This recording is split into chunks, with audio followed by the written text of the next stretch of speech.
Poucas meninas nasceram para ser princesa, mas essa é realmente a minha história. Sou filha de um rei justo e amoroso, prometida desde a minha infância a um poderoso príncipe herdeiro. Junto do meu príncipe, tive uma juventude cheia de pureza e emoção. Eu esperava que a minha vida fosse perfeita para sempre. Não entendi quando meu príncipe disse que precisaria se ausentar. Sim, ele prometeu que voltaria para me buscar para o nosso casamento. Mas por que essa distância? Por que essa saudade? A verdade é que desde sua partida eu cresci, amadureci. Ele até me deixou um consolador durante a sua ausência, pois jamais me abandonaria sozinha. Mas ainda assim não tem sido fácil. A distância do meu noivo me torna vulnerável em meio aos meus inimigos. Eu não consigo compreender todas as coisas, já enfrentei muitos questionamentos, mas a segurança no amor do meu príncipe sempre me traz de volta ao descanso. E o meu noivo por tantas vezes me livrou do perigo e ordenou a paz ao meu respeito. Embora triste, preciso admitir, a paz não me tornou mais fiel ao meu noivo. A minha fama, sim, cresceu por todo o mundo. Todos tomaram conhecimento da mensagem do nosso casamento. E por muito tempo, amei mais a minha fama do que a esperança da volta do meu príncipe. Mas o amor do meu príncipe é mais forte, a sua fidelidade dura para sempre. No meio da escuridão, a luz voltou a brilhar no meu coração e o poder da sua promessa retornou à minha lembrança. Os dias de triunfo já não são mais os mesmos. Falsas noivas tentam roubar o meu lugar. Falsos amigos tentam me iludir para longe da esperança. Os inimigos do príncipe querem me expulsar da terra. Os inimigos estão crescendo. Seriam esses os últimos dias? Preciso me manter fiel e estar preparada para o fim. Vamos lá? Pronto? Pronto. Fala para mim seu nome, a cidade que você mora e a sua profissão. Meu nome é Vitor Galvão, eu sou pastor na Igreja Batista Celebração, em Bragança Paulista. Quando nós pensamos a respeito da perseguição contra a fé cristã, a primeira verdade que nós precisamos ter em mente é que todo discípulo de Cristo neste mundo, ele será alvo de perseguição. O apóstolo Paulo, ele escreve para Timóteo, em 2 Timóteo 3,12, dizendo que todo aquele que desejar viver piedosamente em Cristo será perseguido. Além disso, foi o próprio Senhor Jesus, quando está subindo para Jerusalém, ele chama os seus discípulos e diz, olha, o Filho do Homem, ele vai para Jerusalém. Lá, ele será entregue na mão dos pecadores, morrerá, mas ao terceiro dia ressuscitará. E logo em seguida ele afirma aos seus discípulos, todo aquele que me segue, mas não está disposto a negar a si mesmo, tomar a sua cruz, não pode ser meu discípulo. Ora, fica claro para nós que a vida do discípulo de Cristo neste mundo, ela é semelhante a alguém que está seguindo o seu mestre rumo a Jerusalém. E quanto mais perto nós estamos de Jerusalém, mais perto nós estamos do desconforto, da perseguição, da cruz. Mais uma vez, o próprio apóstolo Paulo, quando ele escreve aos Filipenses, falando do seu testemunho, ele diz, eu quero conhecer Cristo, o poder da sua ressurreição, a comunhão nos seus sofrimentos, me tornando semelhante a ele na sua morte. Fica claro para nós que a Bíblia afirma que todo discípulo de Cristo neste mundo, ele será alvo da perseguição. A Bíblia nos diz com muito realismo que todos nós, filhos de Deus, seguidores de Cristo, neste mundo, devemos esperar pela perseguição. Então, diante dessa verdade, surge em nossas mentes a primeira pergunta, por que eu, um discípulo de Cristo, no contexto do Brasil, no século XXI, parece que eu não sinto perseguição? Eu tenho plena liberdade para ir à igreja domingo após domingo, cultuar ao Senhor Deus, proclamar a verdade da Bíblia e eu não tenho nenhum medo, nenhum receio. Ora, se é verdade que a Bíblia diz que todo discípulo de Cristo sofrerá perseguição, por que eu não sinto a perseguição na minha vida? Então, nós precisamos entender a segunda verdade a respeito da perseguição contra a fé cristã. A segunda verdade é que a Bíblia nos afirma que a perseguição contra a fé cristã, ela se desenvolverá em 4 ondas, que são sucessivas e acumulativas, 4 ondas de perseguição contra todo discípulo de Cristo.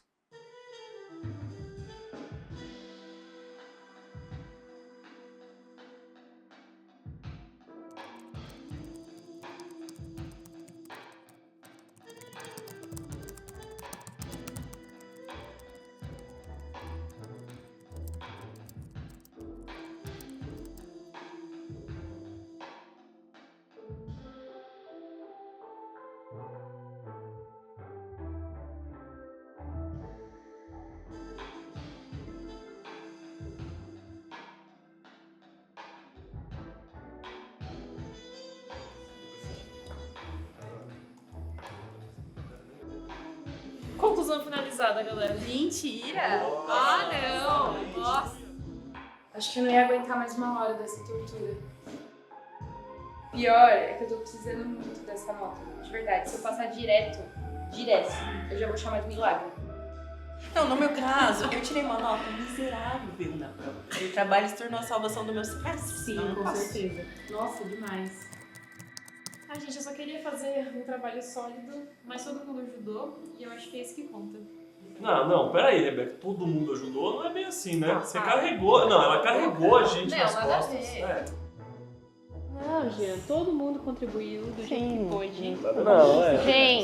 Gente, a gente contribuiu, ela terminou o trabalho, o importante é que a gente finalmente acabou isso e agora Isso é a gente merece um descanso. Nossa, sim, não só descanso, o que eu mereço chama-se férias na praia, com sol, cervejinha. Ao lermos os evangelhos, fica claro para nós que os grandes inimigos do Senhor Jesus no seu ministério eram os religiosos da nação de Israel, os fariseus, os sacerdotes, os mestres da lei. O que nós observamos é que aquilo que no início era uma desconfiança contra o mestre, logo se tornou uma profunda inimizade, uma grande aversão, um desejo irremediável pela sua morte. Mas os fariseus, eles não tentaram desde o início assassinar o Senhor Jesus. Aliás, muito estranhamente, as primeiras abordagens dos fariseus para com o Senhor Jesus foram uma abordagem de aproximação. Foi uma busca por diálogo. Os evangelhos, inclusive, nos mostram que por pelo menos 3 vezes o Senhor Jesus foi convidado por fariseus importantes para jantares, banquetes. E nesses jantares, os evangelhos nos dizem que ao Senhor Jesus foi dada uma posição de destaque. Eles, inclusive, chamaram o Senhor Jesus de mestre. Reconheciam o Senhor Jesus como mestre. Ora, o que os fariseus estavam buscando nesses jantares, nesse diálogo, nessa aproximação? Os fariseus estavam buscando um estreitamento das diferenças. Os fariseus estavam buscando que o Senhor Jesus pudesse diminuir toda a diferença entre ele e os religiosos. Que o Senhor Jesus ele pudesse encontrar um meio termo entre a sua posição como Messias e a posição elevada dos fariseus diante da nação de Israel.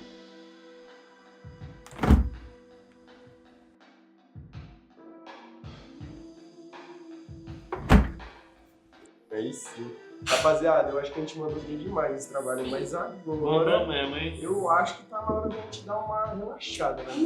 Com certeza. Ô louco, paizão. Sei lá, seus pais não estão em casa, não vai pegar meio mal isso aí. Ah, Gê, você tá de brincadeira, né? Eles sempre falam que é melhor estar aqui, perto deles, perto de pessoas que eu conheço, que lá fora. Entendeu? O negócio é responsabilidade, né, não, galera? Com certeza.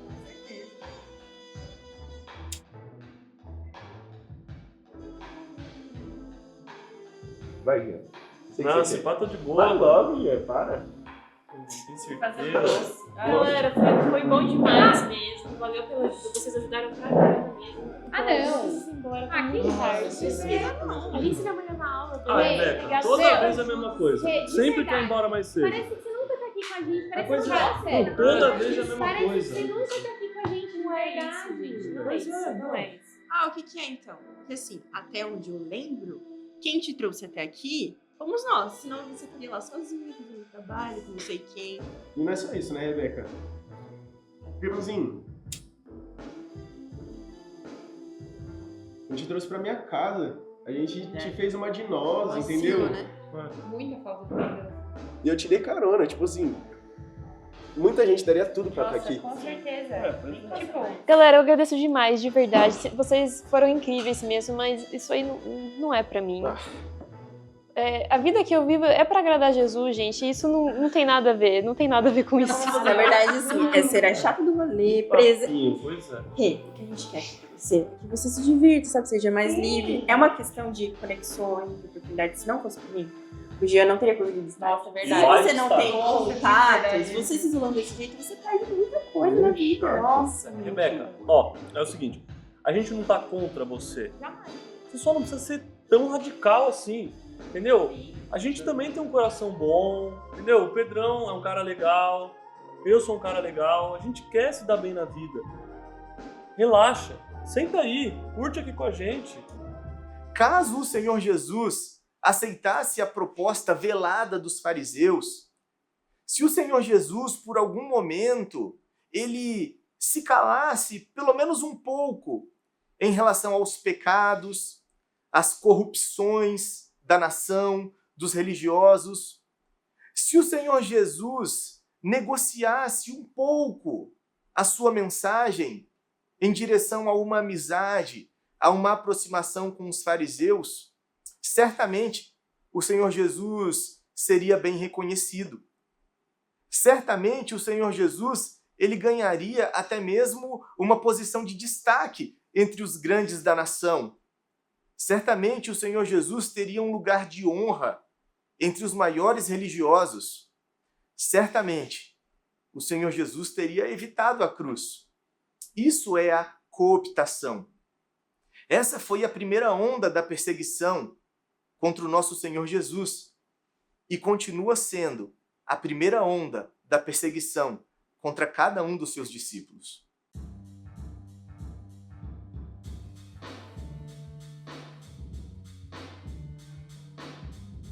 Galera, eu agradeço de verdade o convite de vocês, mas eu tenho que ir. Eu tenho que ir embora mesmo.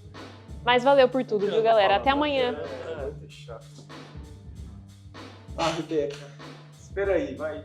Tipo, quando você para pra se divertir de verdade? Sério, as coisas boas da vida, isso aqui é bom, isso aqui é legal, isso aqui é divertido. Não dá pra te entender às vezes, sério mesmo. Na verdade, Pedro, eu faço muita coisa pra me divertir, sabe? Eu tenho uma família ótima, tenho amigos incríveis e eu de verdade amo a minha vida. Amigos incríveis.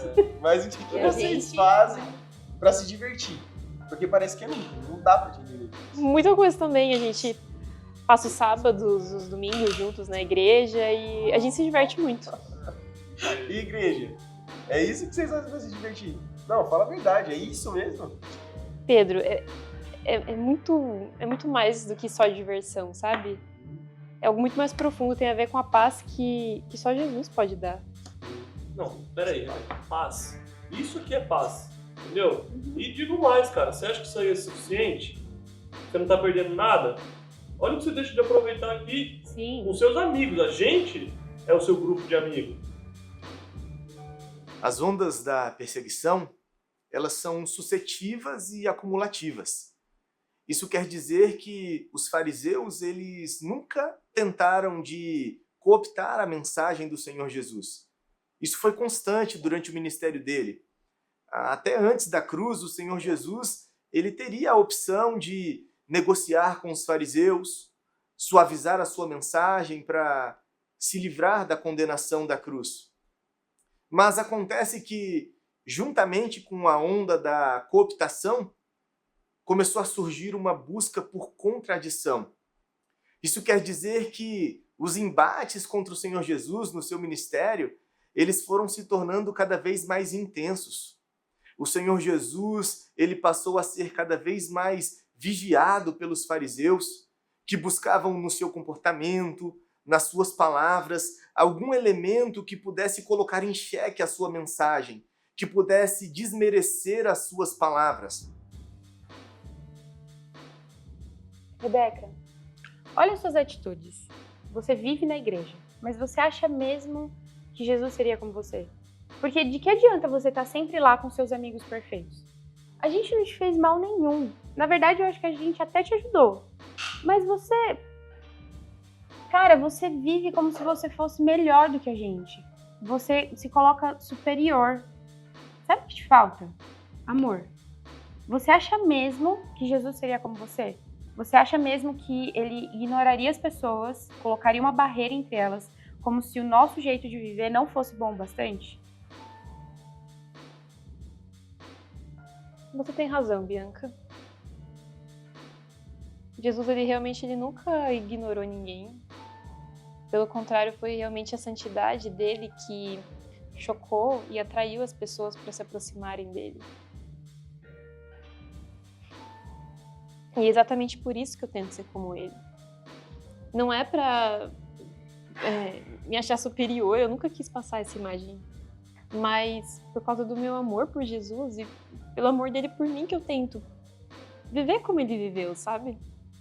Então, o que eu faço, as minhas escolhas não são para afastar vocês, eu nunca quis isso. Não tem nada a ver com isso, eu só quero que as minhas ações apontem para Jesus mesmo. E, na verdade, eu até queria que um dia vocês fossem conhecer a minha igreja comigo. Claro, não, sim. Combinado, Rei. Vamos fazer um combinado. Você fica, a gente aproveita que acabou o trabalho, toma uma cerveja juntos. E aí, quem sabe, a gente vai no sábado conhecer a sua galera, os seus amigos. Galera, assim, eu entendo a Rebeca, sabe? E pra falar a verdade, Rebeca, eu também sou evangélico.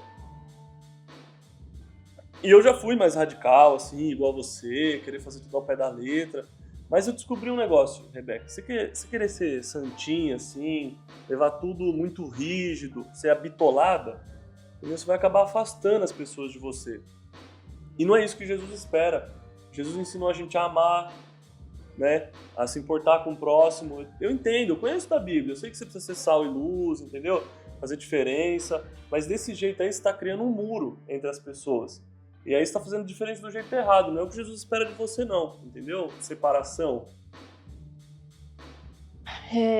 Eu fico muito feliz, Jean, que você conheça a Bíblia e que você esteja falando sobre amor. E eu tenho uma pergunta para te fazer, e se você me convencer, eu fico aqui com vocês. Se você me convencer, eu fico.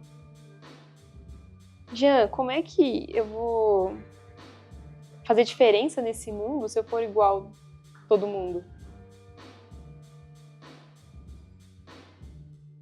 Como que eu vou falar de amor sem falar de arrependimento? E Jean, como é que eu vou falar de arrependimento se eu não falar de pecado? De verdade, galera, eu não sou melhor que nenhum de vocês aqui. Eu conheço os meus pecados e os meus fracassos. Eu tenho convicção disso. Mas a diferença entre mim e vocês é que eu tô convencida disso. Mas vocês não estão ainda. Eu sinceramente, eu amo muito vocês. Eu tô falando isso com sinceridade, galera. Eu amo vocês. Mas o meu amor por vocês não vai fazer eu negociar o que eu creio, não vai fazer eu negociar o evangelho. Então, o convite continua de pé e vocês vão ser sempre bem-vindos lá na igreja.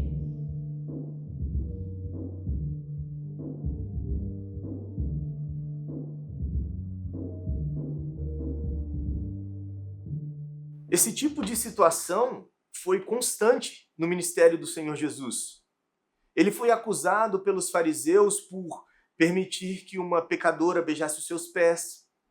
Ele foi acusado de realizar curas em dia de sábado.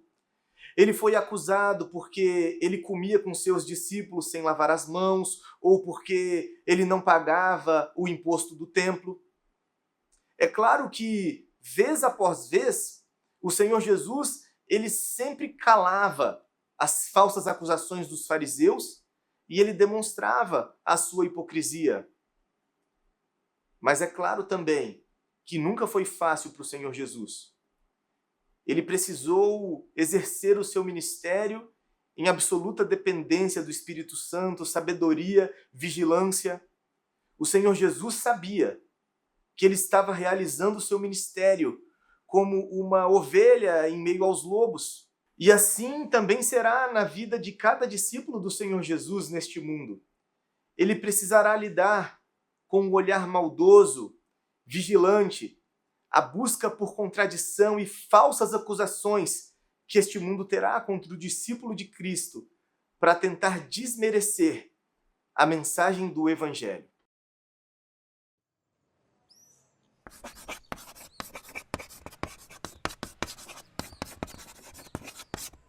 Bom, doutores, hoje nós vamos falar sobre direito constitucional e direitos humanos. E antes de começar a aula, eu queria saber o que cada um de vocês, ou algum de vocês, pensa a respeito da relação entre direito constitucional e direitos humanos. Alguém já pensou sobre isso? Alguém já pesquisou sobre isso? Quando falamos sobre direitos humanos, é muito importante entendermos a história dos direitos humanos. E a história dos direitos humanos remonta à Revolução Francesa. E a Revolução Francesa, ela produziu um marco muito importante nessa história, que foi o quê? Lá em 26 de agosto de 1789, a Assembleia Constituinte produziu um documento chamado a Declaração dos Direitos do Homem e do Cidadão. Esse documento foi muito importante na história mundial. Inclusive, ele foi usado como base para a constituição de vários países, como, por exemplo, a Alemanha. E a República Weimar aconteceu do final da Primeira Guerra Mundial, em 1919, até a ascensão do nazismo, em 1933. E é muito interessante isso, porque a Declaração dos Direitos do Homem e do Cidadão, ela foi importante para inspirar um outro documento, que é o segundo marco importantíssimo dos direitos humanos, que foi na ocasião do final da Segunda Guerra Mundial, em que a ONU, em 1948, redigiu um documento chamado Declaração Universal dos Direitos Humanos. E a Declaração Universal dos Direitos Humanos, ela foi amplamente baseada nesse documento da Revolução Francesa. E é muito importante também frisarmos que nos dias de hoje, nos nossos tempos, houve uma influência muito forte do pensamento marxista cultural. E essa é a maravilha do pensamento pós-moderno, gente. Não mais absolutos, não mais ideias preconcebidas através de preconceitos retrógrados, mas sim a evolução do pensamento humano, a evolução do conhecimento humano. E o que isso causou? Isso causou uma nova interpretação do ser humano enquanto entidade universal. O ser humano agora passou a ser compreendido como um ser constituído historicamente, culturalmente e socialmente. Isso é muito importante porque uma vez que nós entendemos essa evolução do homem enquanto ser, enquanto não mais um ser absoluto universal, mas um ser em constante mutação social, econômica e política, e a partir desse novo conhecimento estabelecido, nós podemos ver que os direitos humanos passaram a compreender o ser humano como dividido em microclasses. Isso mesmo, microclasses que são seres humanos distintos, com lugar de fala específicos e com direitos específicos e especiais. E algum de vocês saberia me dizer quais são essas microclasses? Quais são esses grupos de seres humanos com direitos específicos e com lugar de fala específicos? Pois bem, por exemplo, temos as mulheres que têm, por exemplo, a lei da Maria da Penha, que defende os direitos dessas mulheres mais vulneráveis. Temos os quilombolas, temos as pessoas LGBT, nós temos os afrodescendentes e assim por diante. São classes que têm o seu local de fala, suas características definidas e por conta disso, olhando para todo esse contexto, nós podemos ver a forma como os direitos humanos eles têm influenciado o nosso direito constitucional. E os nossos ministros, eles têm evoluído no seu pensamento de forma que, nas suas decisões, já incorporarem não mais a letra fria, absoluta da Constituição, mas sim o espírito da Constituição, o cerne da Constituição, que é o quê? Preservar o direito do cidadão. E por conta disso nós temos o quê? Por exemplo, nós temos o reconhecimento dos direitos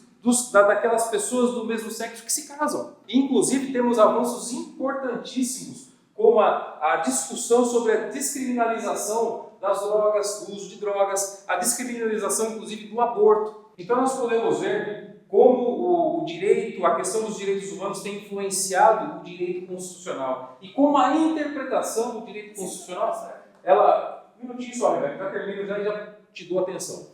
E essa questão do direito constitucional, ele deve ser interpretado de forma dinâmica para atender às demandas de uma sociedade plural, uma sociedade pós-moderna, uma sociedade em constante mutação.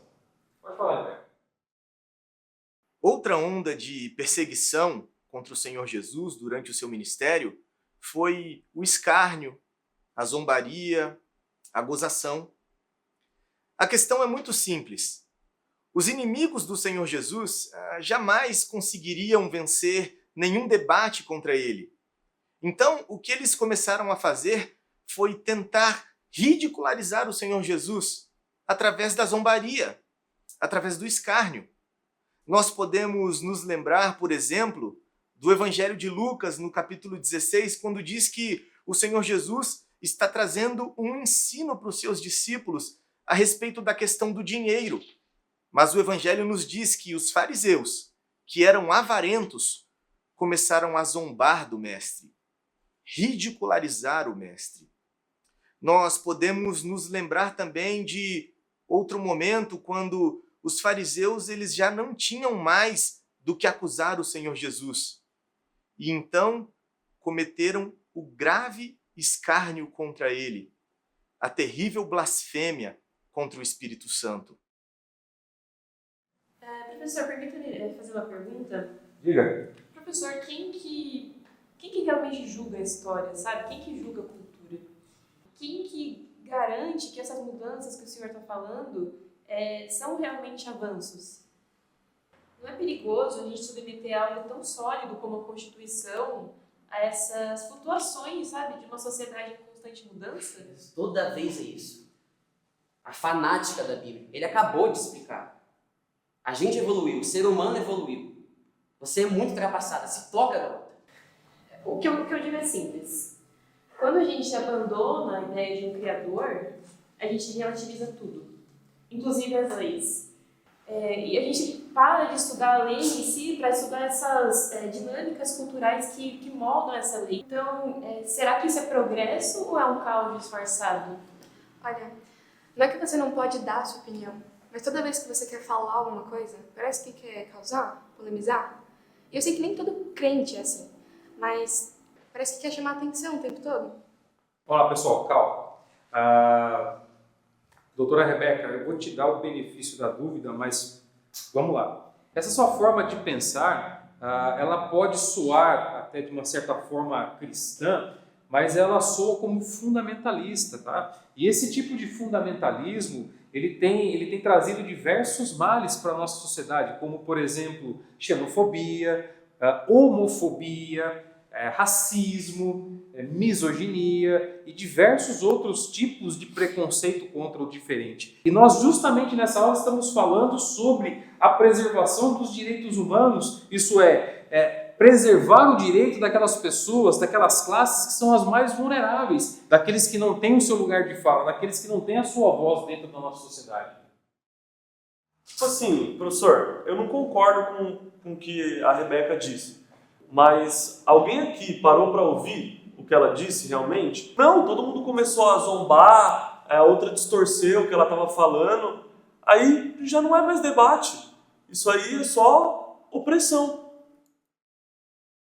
Escárnio, zombaria, menosprezo. Essa foi a terceira onda de perseguição contra o nosso mestre durante o seu ministério e será constantemente uma onda de perseguição contra cada discípulo de Cristo neste mundo.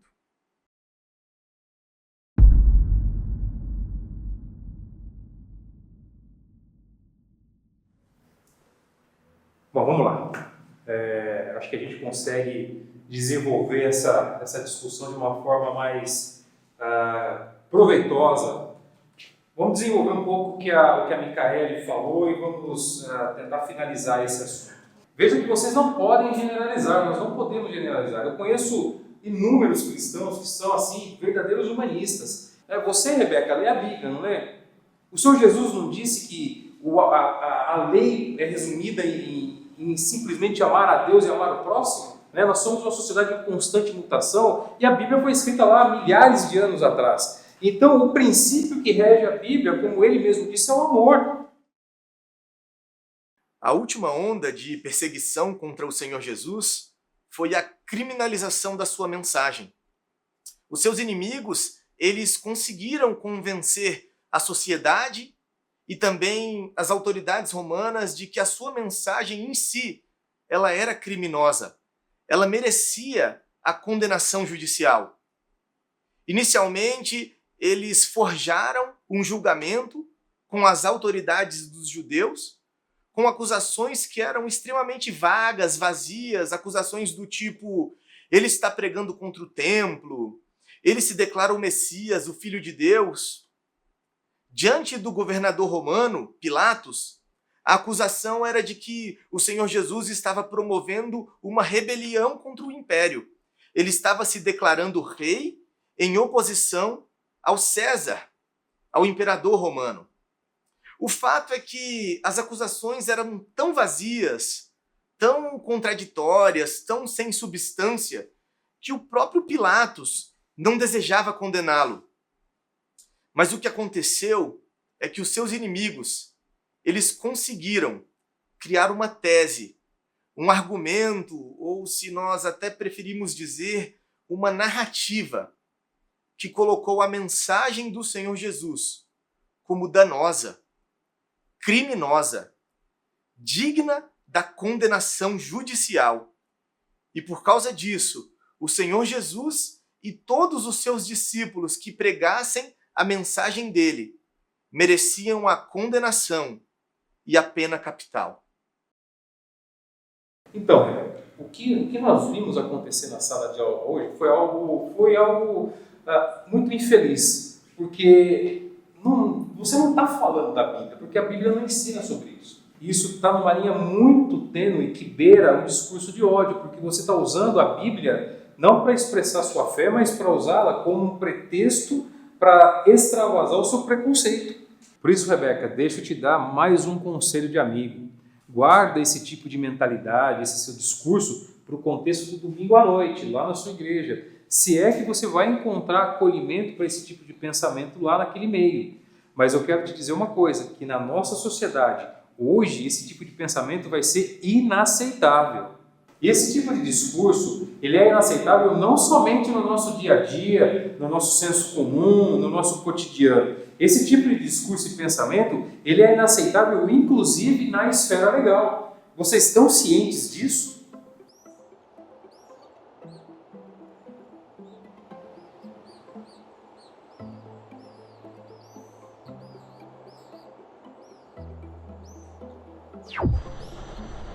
Nessa matéria, direitos fundamentais, temos procurado empurrar a história na direção certa. Temos sido parceiros da ascensão das mulheres na luta envolvente por igual respeito e consideração no espaço público e no espaço privado. Também temos atuado, sempre com base na Constituição, em favor do heróico esforço da população negra do país por reconhecimento e iguais oportunidades, validando as ações afirmativas, imprescindíveis para superar o racismo estrutural que a escravização e sua abolição sem inclusão acarretaram.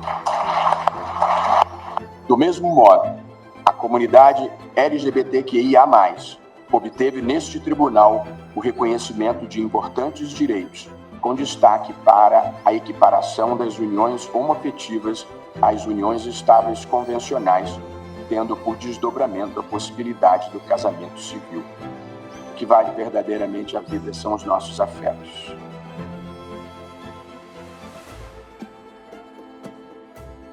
Cooptação, contradição, zombaria e criminalização. Todo cristão piedoso será perseguido. Todo cristão, sem exceção, precisará enfrentar as 3 primeiras ondas da perseguição. A última onda, a criminalização, ela está reservada para tempos específicos, pessoas específicas, conforme a vontade de Deus. Isso é um mistério, mas o Senhor Jesus nos alertou que quanto mais perto nós estivermos da sua volta, mais este mundo crescerá em inimizade contra os seus discípulos, contra a sua mensagem.